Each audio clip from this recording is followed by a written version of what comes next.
Haleluya, haleluya, haleluya. Shalom warga kerajaan. Wow, senang sekali kembali berjumpa dengan saudara. Dimanapun saudara berada, doa saya kiranya setiap kita tetap sehat dan tetap dalam pemeliharaan Raja kita yang sempurna. Haleluya. Sama-sama katakan amin. Haleluya. Saudara terkasih dalam Tuhan, sebagai orang percaya, saudara terkasih dalam Tuhan, saya percaya isi hati Tuhan untuk kita, ya, bukan hanya sekedar ya hidup, tetapi kita harus berbuah lebat di dalamnya. Bahasa kerennya fruitful. Haleluya. Dan ini adalah menjadi kerinduan daripada Sang Raja kita. Haleluya.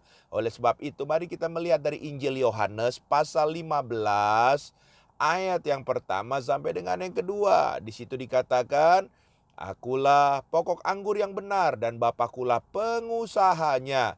Setiap ranting padaku yang tidak berbuah dipotongnya, dan setiap ranting yang berbuah dibersihkannya supaya ia lebih berbuah banyak." Sama-sama katakan amin. Haleluya, haleluya. Oleh sebab itu, kalau kita baca dan merenungkan kebenaran firman Tuhan ini, saudara terkasih dalam Tuhan, kita yang adalah ranting-rantingnya harus selalu melekat kepada pokok anggur kita, yaitu siapa? Raja kita, Yesus Kristus. Amin. Haleluya. Dan setiap ranting yang adalah saudara dan saya juga harus mau selalu dibersihkan. Baik masalah hati, saudara sakit hati, masalah dendam, masalah akar pahit, masalah emosi kemarahan, masalah kebencian, ya semua harus dibersihkan. Apa tujuannya? Supaya kita semua fruitful, supaya kita semua berbuah lebat. Yang setuju katakan amin. Haleluya. Oleh sebab itu, ayo kita lihat dari kebenaran firman Tuhan ini. Yuk kita sama-sama kita kejar untuk hidup kita fruitful, berbuah lebat di dalam Tuhan, ya. Haleluya, haleluya, haleluya. Dalam ayat yang keempat dikatakan, "Tinggallah di dalam aku dan aku di dalam kamu, sama seperti ranting tidak dapat berbuah dari dirinya sendiri kalau ia tidak tinggal pada pokok anggur. Demikian juga kamu tidak berbuah jikalau kamu tidak tinggal di dalam aku." Jadi hal yang pertama, kalau saudara ingin berbuah lebat, yang pertama, ya, kita harus punya hubungan intim, ya, bahkan melekat dengan pokok anggur kita yang adalah Yesus Kristus. Yang setuju boleh katakan amin. Haleluya. Coba cek saudara terkasih dalam Tuhan. Kalau saudara hari-hari ini, kenapa saudara tidak pernah berbuah lebat? Bagaimana hubungan saudara dengan sang pokok anggur itu? Bagaimana keintiman saudara dengan sang pokok anggur yang adalah Raja kita Yesus tersebut? Haleluya, haleluya. Saya berharap melalui perenungan firman Tuhan ini menjadi, ya, bahan introspeksi kita untuk kita bisa berbuah lebat di dalam Tuhan. Yang kedua, ya, ayat yang ke-12 dikatakan, "Inilah perintahku, supaya kamu saling mengasihi seperti aku telah mengasihi kamu." Wow, haleluya, haleluya. Tuhan, ya, suruh kita saling mengasihi, bukan cuma sekedar perintah, tapi Tuhan sudah lebih dulu, ya, memberikan contoh. Dia patron, dia teladan, karena dia sudah mengasihi saudara lebih dulu, ya, mengasihi saya lebih dulu. Haleluya. Jadi, ya, soal mengasihi ini adalah tolak ukur, ya, apakah kita sudah berbuah di dalam Tuhan atau belum, ya. Oleh sebab itu, hal yang kedua, bagaimana hubungan kita dengan saudara seiman? Ya, apakah kita sudah saling mengasihi atau belum? Ya, dengan sesama kita sudah saling mengasihi atau belum?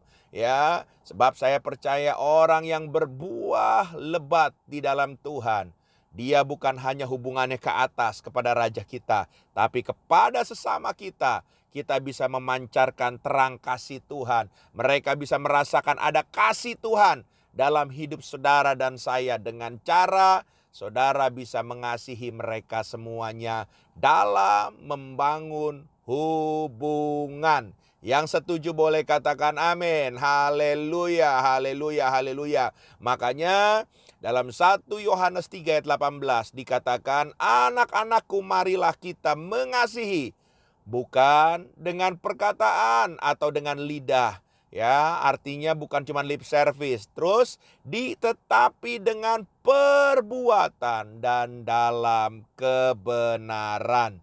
Yang setuju boleh katakan amin. Haleluya. Ayo kita berbuah lebat dengan kita saling mengasihi sesama kita. Ya, apalagi sesama kita orang percaya. Wow, saudara terkasih dalam Tuhan. Haleluya. Bagaimana dengan orang yang menyakiti kita, melukai kita? Itu pun masuk.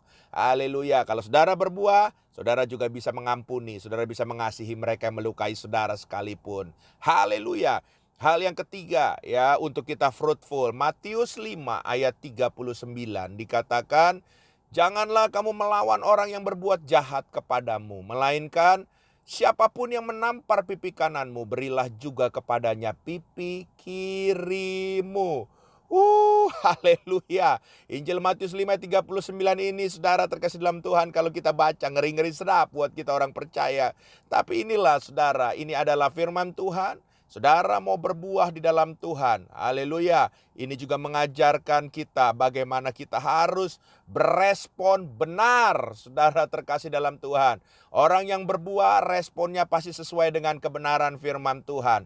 Kalau respon saudara ya di dalam menghadapi kondisi-kondisi yang tidak mengenakan sekalipun pakai cara-cara dunia ini, artinya saudara belum berbuah. Tapi waktu saudara menghadapi situasi yang tidak mengenakan, respon saudara sesuai dengan firman Tuhan. Saya percaya tanpa saudara sadari, hidup saudara sudah memasuki fase bagaimana saudara akan berbuah-buah lebat di dalam Raja kita. Haleluya. Pegang ketiga hal ini. Mari bersama-sama dengan saya juga kita terus mengejar untuk kita berbuah lebat di dalam Tuhan. Tuhan Yesus memberkati. Izinkan saya berdoa. Tuhan, hamba berdoa dalam nama Yesus, setiap kami para pendengar program ini dimanapun berada. Kalau di antara kami hari ini Tuhan, kami sudah melakukan yang menurut pikiran kami baik, tapi kami belum berbuah. Ampuni kami. Firman Tuhan mengajarkan kami dan kami mau melakukannya. Tolong kami, mampukan kami untuk kami melakukan firman Tuhan dan hidup kami ke depan untuk kami bisa berbuah lebat dan tinggal tetap di dalam kasih kemurahan Raja kami, yaitu Engkau sendiri Yesus Kristus. Tuhan memberkati. Haleluya. Amin.